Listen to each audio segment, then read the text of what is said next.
Hello les amis et bienvenue dans cette nouvelle vidéo sur cette chaîne toute fraîche qui sera consacrée cette fois-ci au relâché.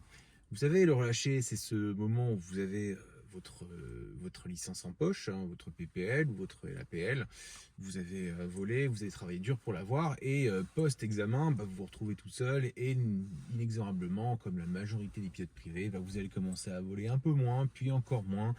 Et il va arriver un moment où vous allez avoir le sujet des compétences qui vont commencer à se dégrader, la currency qui peut être aussi remise en question, et le risque aussi qu'à un moment vous ne voliez pas pendant plusieurs semaines, voire plusieurs mois. Pour ma part, dans cette vidéo, je n'ai pas volé depuis plus de 6 mois. Mon dernier vol remonte au 15 septembre 2024. Et le moment où je vous parle, on est le 9 mars 2025. Alors pour quelle raison je pourrais me retrouver dans cette situation après tout le temps que j'ai consacré, l'argent que j'ai dépensé pour avoir mon brevet et ne pas voler pendant plus de 6 mois. Me concernant, à Paris, tout l'hiver 2024 et début 2025, on a eu des météos ultra défavorables. Avec ma femme, on a aussi acheté une maison qu'on est en train de rénover. On y passe tous nos week-ends. D'ailleurs, je vous mets dans la description le lien pour y accéder si ça vous intéresse, de voir comment on avance sur notre chantier. C'est toujours en cours actuellement. Mon état d'esprit, actuellement où je vous parle, je vais aller à Logne. Je suis content d'y retourner, ça fait longtemps. Je suis un petit peu stressé aussi. En vrai, ça ne m'est jamais arrivé de ne pas voler pendant plus de 6 mois. Donc je sais pas du tout à quoi m'attendre, je sais pas où j'en suis au niveau de mes compétences, trouver rapidement mes réflexes, où est-ce que j'ai perdu, je n'en sais rien, c'est vraiment un saut dans l'inconnu. Je me suis quand même pas mal entraîné sur simulateur, comme le simu que vous pouvez voir, donc, qui me permet quand même de pouvoir maintenir pas mal de pratiques. Mais bon voilà, le simu et la pratique, il y a une différence. J'ai pas prévu aussi de vous faire cette vidéo tout de suite, je pensais vous en proposer d'autres, mais finalement je me dis que c'est pas plus mal en deuxième vidéo, au moins comme ça on apprend à se connaître. Ça me permet aussi de vous proposer, j'espère, un contenu original, un témoignage. Cette vidéo se veut brute, hein. Je vais vous montrer comment ça se passe, de façon à ce que si demain vous avez envie d'apprendre à voler, le relâcher, à quoi ça ressemble, à quoi vous pouvez être mangé aussi avec l'instructeur. Je ne sais pas moi ce que l'instructeur va me demander de faire, je me suis préparé sur plein de sujets, donc à voir ce que lui souhaite réaliser.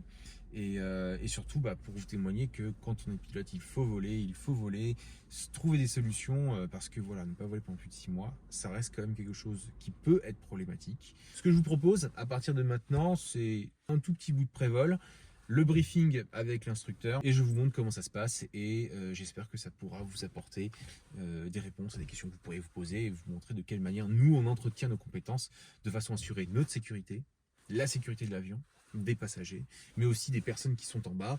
On lance une jiggle et on se retrouve tout de suite.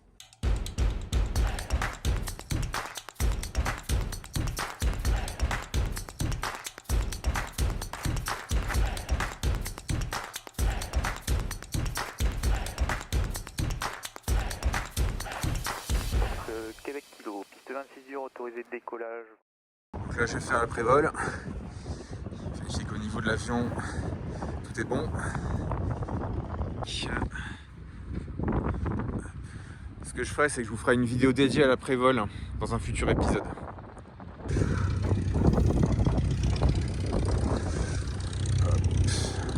Comment bien répondre. Tout va bien. Les coudes, les commandes répondent. C'est super.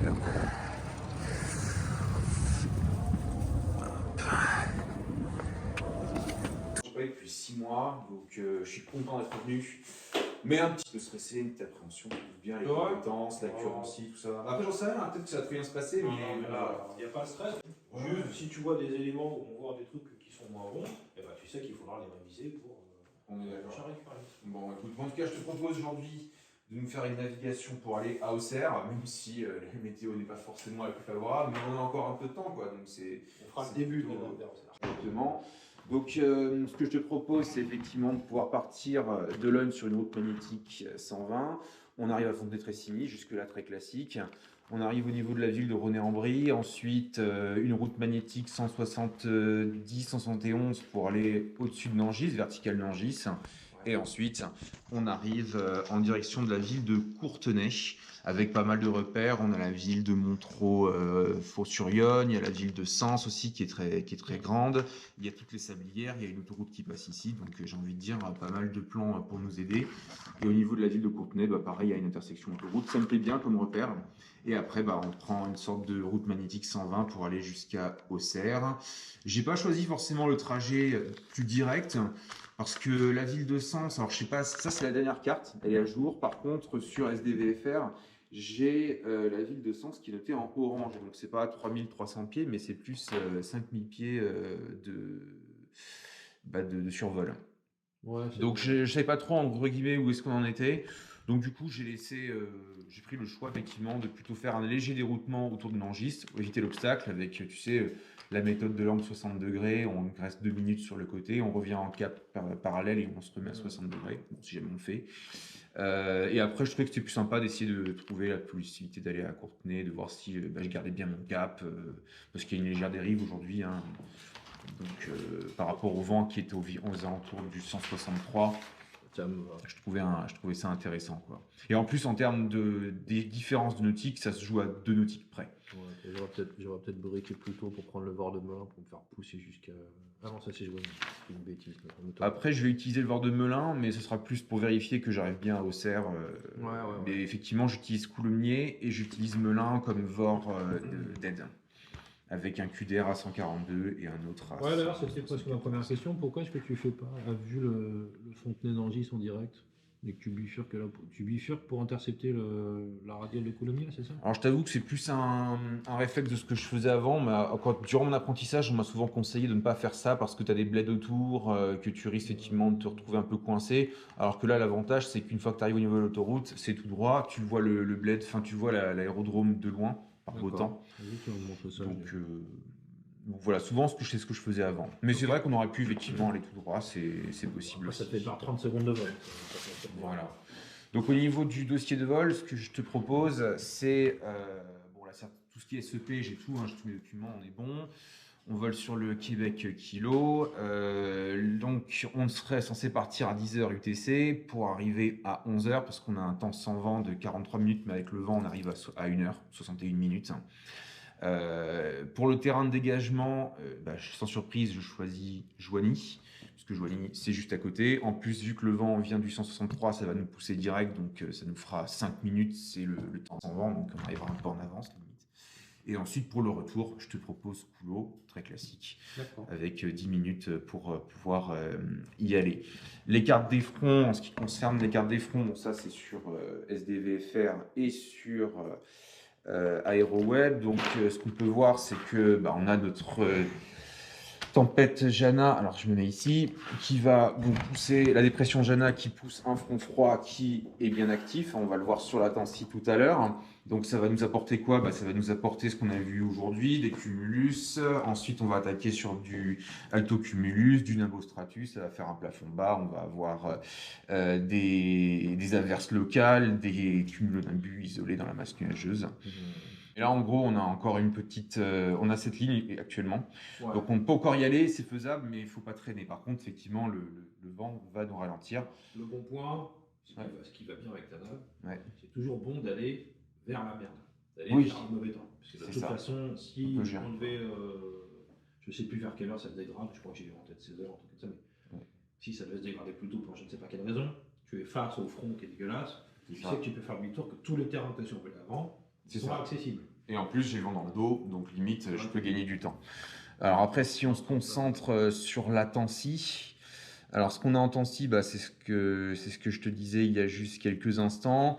On va avoir du coup la Tansi de 9h UTC, donc on voit le front qui effectivement monte vers le nord, avec toute la partie dégoûtante, les averses, pluie locale, le plafond qui va descendre, avec des TCU, des cumulonimbus, la machine nuageuse, conflit avec le relief, tout ça. Ça c'est 9h, et dans 1 heure, on voit le front qui évolue. on va être dans cette partie-là, donc le cartouche C, qui nous confirme que le plafond a baissé. Tout à l'heure, j'étais à 5000, on passe à 4000 pieds avec des stratocumulus. La nébulosité, on passe de nuagé par sa broken, donc le ciel se couvre au fur et à mesure. Et on aura bien les fameuses pluies, voire averses, avec une visée réduite en local.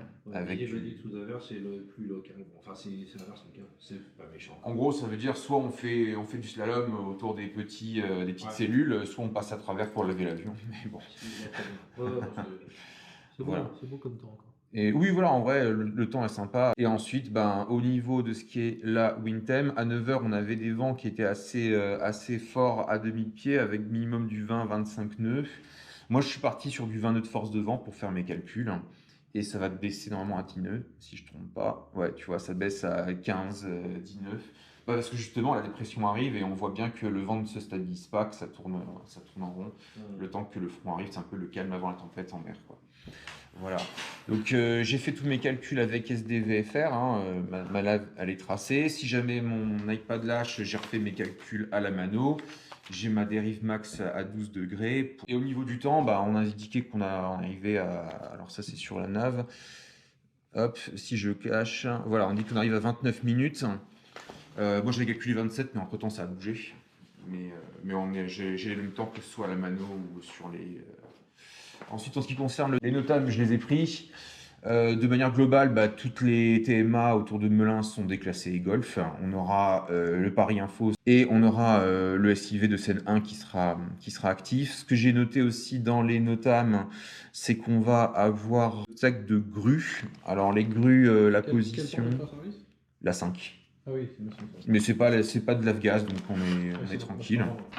Après, j'ai vu qu'il y avait des obstacles avec une position 48 degrés, 49 minutes, 28 secondes. Et en gros, si je reprends la carte qui est là, 48 c'est ici, donc on monte à 49, 50, ça se trouvera ici. Et ensuite, l'autre c'est quoi? C'est... j'arrive. Donc 23 minutes, 74 secondes, donc 1, 5, 10, 20, 23, c'est ici. Donc en fait, quand je monte, je me retrouve au-dessus de Logne. Alors, j'ai pas vu les grues en question, mais elles sont vraiment au nord du terrain, mais vraiment au nord. Donc peut-être que c'est le chantier qui est à côté, quoi. Ouais. Mais je les ai pas vus, ou si j'ai vu ces trucs-là, mais c'est des gros tubes, mais qui sont déjà repliés, quoi. C'est pas impactant pour nous. C'est pas impactant, mais s'il y avait du basse-hauteur, ça pourrait poser du problème, quoi. Mais là, aujourd'hui, ce sera pas le cas. Et sinon, écoute... Ah si, on est en auto-info aujourd'hui. Ouais. C'est bien ça. Ouais. On va arriver du coup...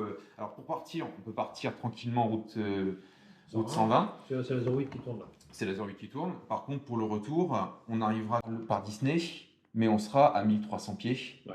Et ensuite vertical 1300. Mais s'il y a des copains qui tournent déjà autour depuis 08 et que tu connais l'info 08, on peut se mettre directement en début de vente arrière. Donc tu descendras juste de 1003 écho. C'est ça, à 1002 au début de vente arrière. Au niveau du délestage, moi ce que j'ai actuellement, c'est que je me suis pris un délestage sans vent de 74 minutes, puisque j'ai 10 minutes pour le roulage, 49 minutes sans vent pour le trajet. La procédure, je me suis mis 15 minutes parce que le tour de piste à Auxerre est quand même assez gros. Enfin, c'est pas un petit tour de piste, de mémoire. Avec le trajet, on en rajoute 12 minutes, puisqu'on aura un vent de face qui va nous ralentir. Donc, en total, délestage avec vent, je suis à 86 minutes. Ça, c'est pour l'aller. Et ensuite, pour le dégagement, je me suis pris 10 minutes à chaque fois.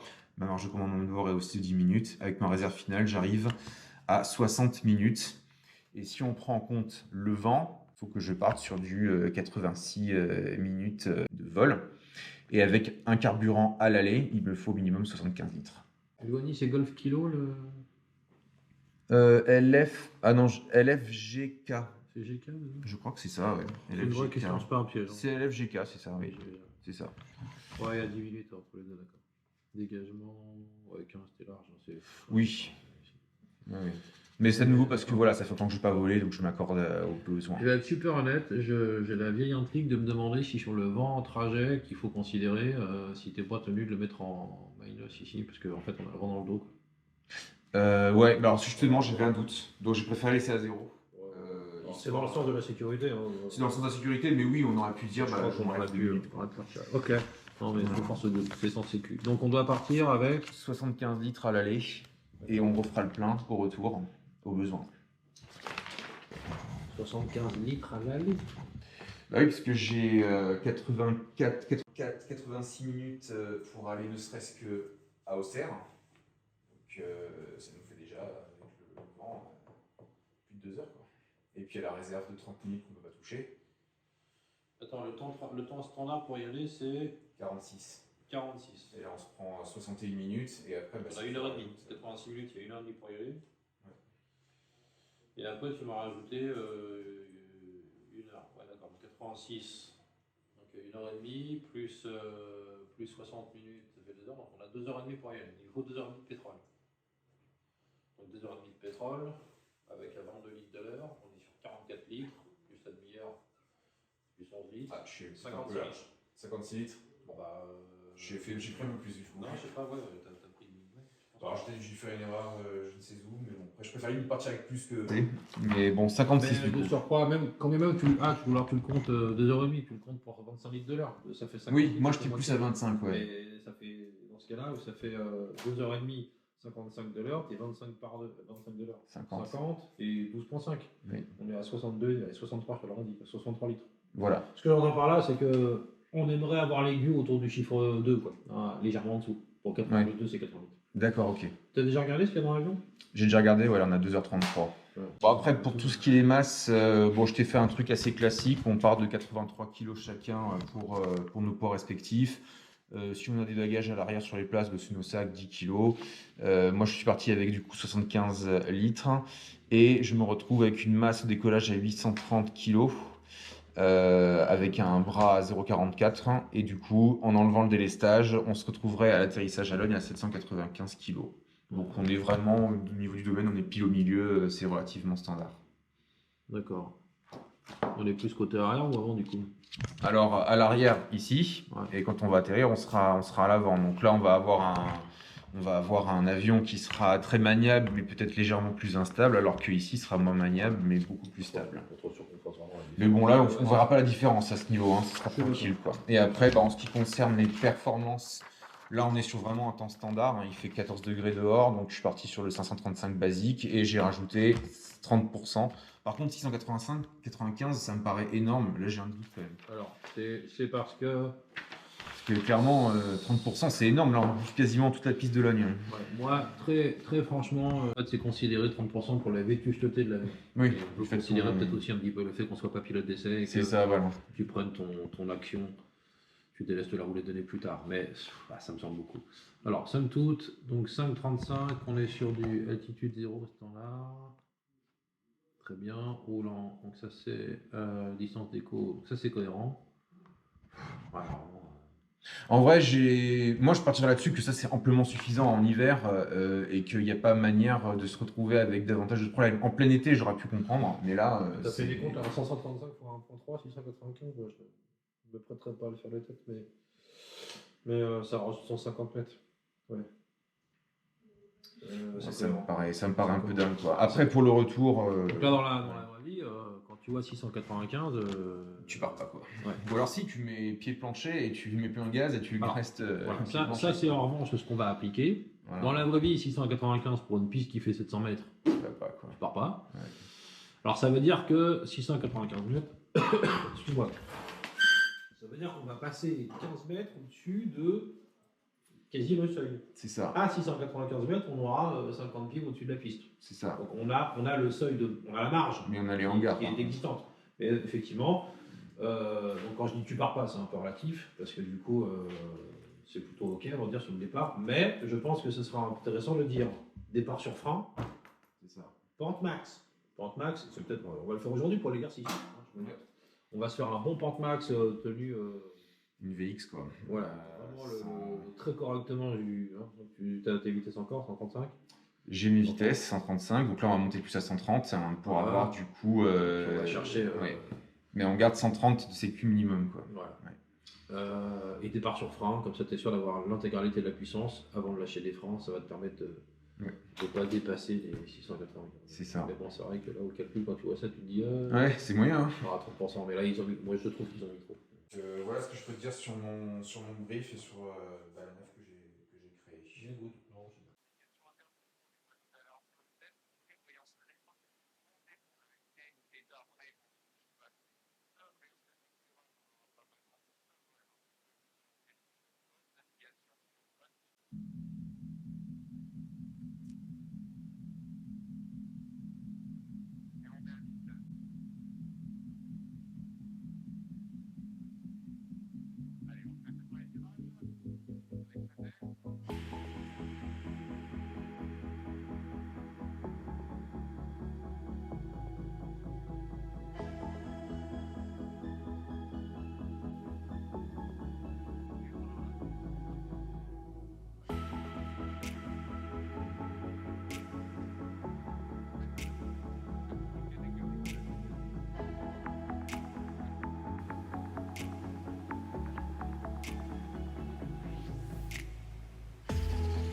ma ligne piste 08 pour décollage. Étoile, décollage.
La fréquence, direction consultation vidéo.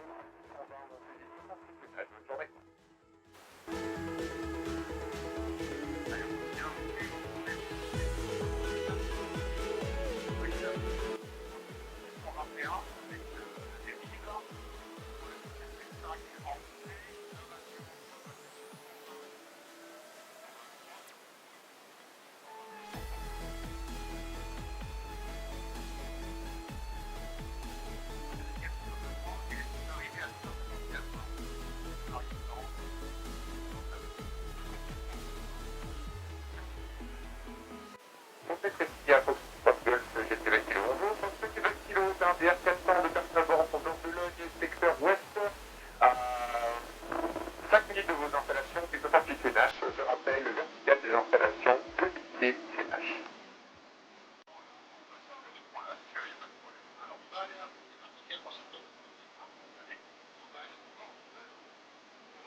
Et donc ceci est vertical des installations et de d'éclairage avec pour objectif l'exaction de l'effort en direction nord de Belin. Je vais sortir. JDS rappelle ce qu'elle a fait.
60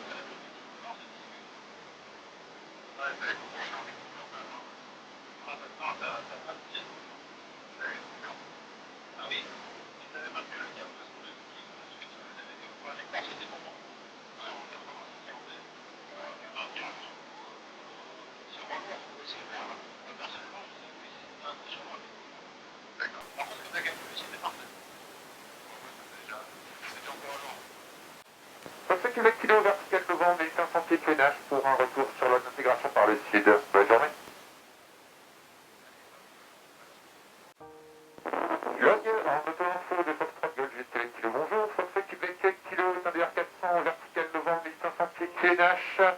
On est sur une intégration par le sud, on rappellera 30 secondes de la verticale des installations.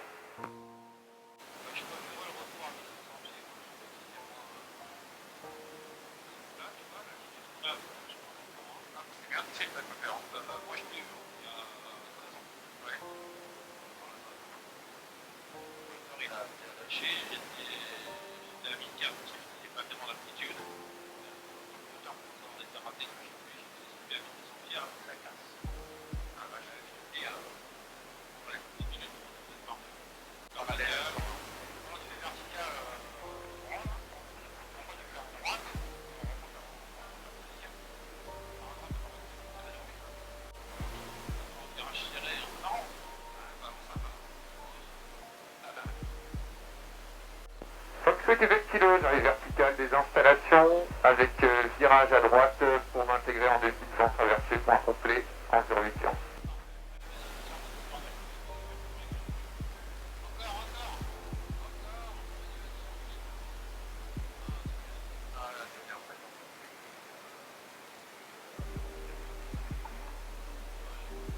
Dans le visuel, Québec kilo, on va s'intégrer derrière vous.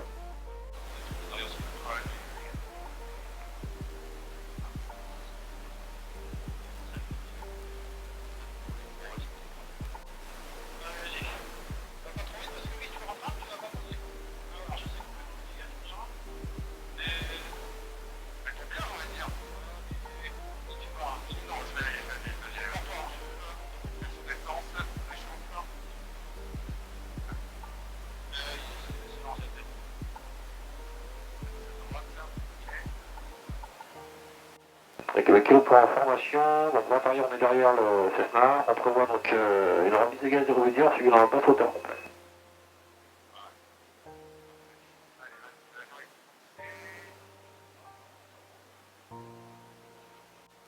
Foxtrot Québec kilo, début de base pour une option en 0,8. Je rappelle en finale en 8 Québec kilo.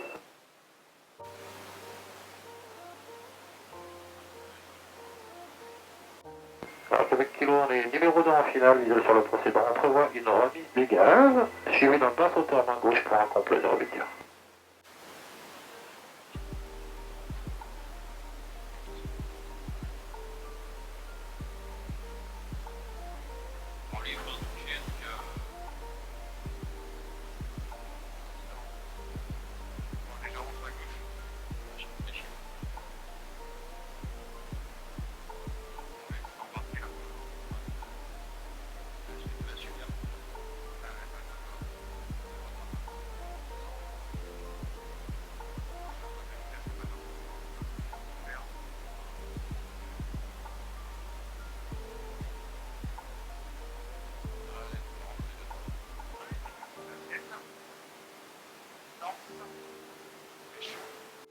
Québec kilo, la remise égale de revue dur, on va partir en pas flotteur main gauche, on a visé sur la montée initiale.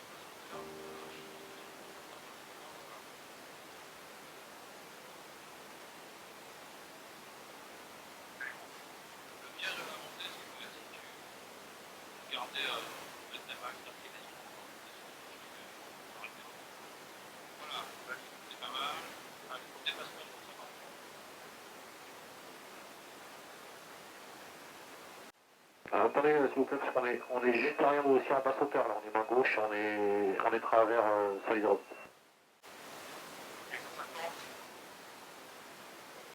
Merci beaucoup, on fait vite.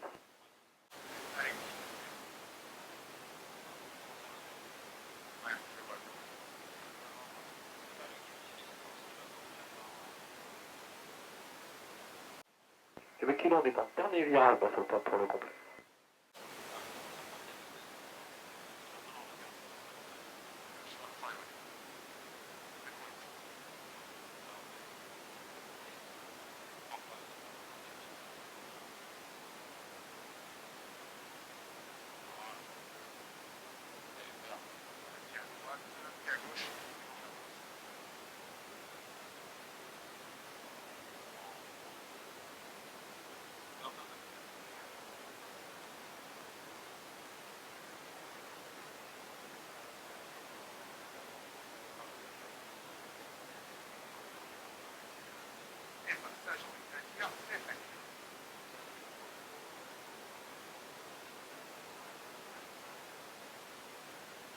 C'est libéré pour le Québec Kilo, merci beaucoup.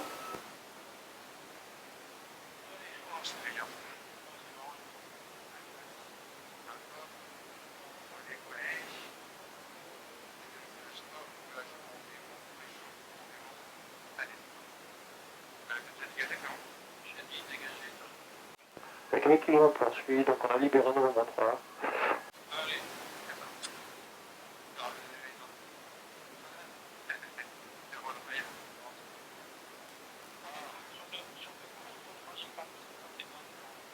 Les amis, ce vol s'est terminé, ce relâché s'est bien passé. On a pu faire effectivement ce début de navigation, faire un déroutement qui me tenait à cœur, et ensuite une remise des gaz, un basse sauteur. Et au final, tout s'est très bien passé. Donc moi de mon côté, je suis très content. C'est vrai que après ne pas avoir volé depuis plus de 6 mois, j'appréhendais beaucoup ce vol. Finalement, en niveau currency, niveau compétences, j'ai très peu perdu. Et c'est une bonne nouvelle. Je m'attendais à pire, mais les vols en simulateur m'ont aidé. Est-ce que de l'un, j'y continuerai à les voler seul? Oui. Maintenant, pas forcément très loin. Faire du vol local dans un environnement que je connais, oui. Faire du tour de piste, oui. Maintenant, faire de la navigation et aller, je sais pas, à Strasbourg, aller à Lille ou aller à Grandville, peut-être pas tout de suite. L'adrénaline va redescendre et forcément, moi, je me dirais, bah voilà, aujourd'hui, au niveau des compétences, je me situe à ce niveau. Très bien, il faut continuer à voler, c'est important. Sachez que pour le reste des vidéos à venir, j'ai déjà parlé avec un instructeur en question sur faire ensemble du VSV, du vol sans visibilité, mais en mode avancé. Et j'ai hâte qu'on arrive à ce moment de l'évolution de la chaîne pour que je puisse vous montrer cette technique qui est vraiment très intéressante et qui, pour le coup, en termes de compétences de currency, vous montez comme ça. Cette vidéo s'achève, j'espère qu'elle vous aura plu, que pour les pilotes souhaitant se lancer, les futurs pilotes souhaitant se lancer, ça puisse vous encourager à vous mettre le pied à l'étrier, à aller faire des vols, à vous former, que ça puisse aussi vous donner un témoignage, c'est aussi le but de cette vidéo, surtout de vous montrer que quoi qu'il arrive, c'est accessible le pilotage, il faut bosser au début, il faut mettre de l'argent, il faut travailler, il faut réviser, mais une fois que vous avez votre socle de base, ensuite c'est que du plaisir, et même quand vous ne voulez pas pendant longtemps, et vous rattrapez ça plutôt bien, et clairement là je n'ai qu'une envie d'y retourner. Je peux pas malheureusement, mais j'adorerais y retourner. Je vous dis à très vite, merci aussi, les pouces bleus, abonnez-vous, mettez-moi vos commentaires, j'y répondrai, je prendrai le temps de répondre à chacun de vos commentaires. Et si vous avez envie aussi que je vous crée des thématiques de vidéos, mettez-les moi aussi en commentaire et ça me permettra de préparer tout ça pour la suite. À très vite pour une prochaine vidéo.